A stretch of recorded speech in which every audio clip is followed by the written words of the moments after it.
Hello, I'm Tom Young, brewmaster, Great Basin Brewing Company. I'm drinking Ichthyosaur India-style pale ale named after our state fossil, the Ichthyosaur.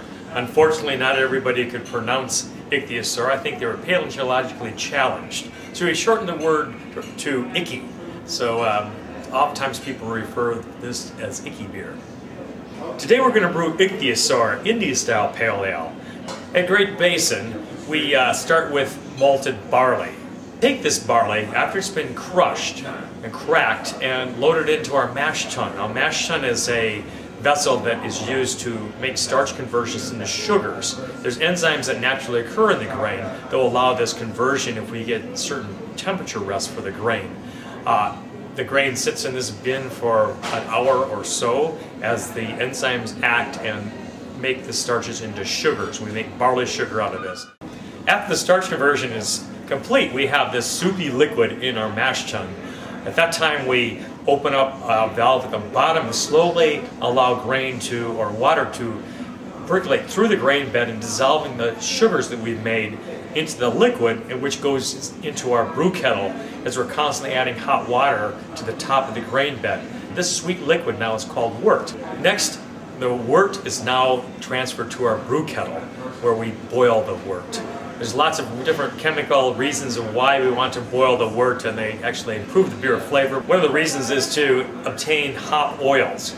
We use a high alpha strong bittering American style hop to give the bitterness to Icky. Copious quantities go into this. One has to boil this liquid for a long time to get those bittering oils absorbed into the beer. After the boil is complete, we add more hops because we've now boiled off and vaporized all those beautiful aromatic oils on the hops. Next, we have to transfer this beer into a fermentation tank.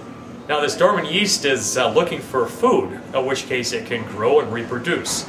This food, in this case for fermentation, is the sugars that we've made. So the yeast cells absorb the sugars, they create more yeast cells, and part of their consumption of sugars is the production of carbon dioxide and alcohol, and that's what we're trying to produce here. Towards the end of this fermentation process, the yeast is trying to consume these very difficult yeasts or difficult long-chain sugars. At that time, we add even more hops, and that's what gives Ichthyosaur that beautiful aroma of pine, citrus, apple, plum. Next, we sample the beer. We do some measurements on it to make sure it's ready for transfer. The beer is then run through a diatomaceous earth filter if we deem it's ready to go. We actually try to remove the yeast cells and some of the proteins through a nominal filtration to dress the beer up, and it goes into our serving tank where we check the carbonation and do some further conditioning of the beer, and then after that, we deem it ready to go. Now that all the talking is done, I think it's time to kick back, relax, and enjoy a wonderful Ichthyosaur India-style pale ale. Or if you can't say that, just say, "Give me an Icky."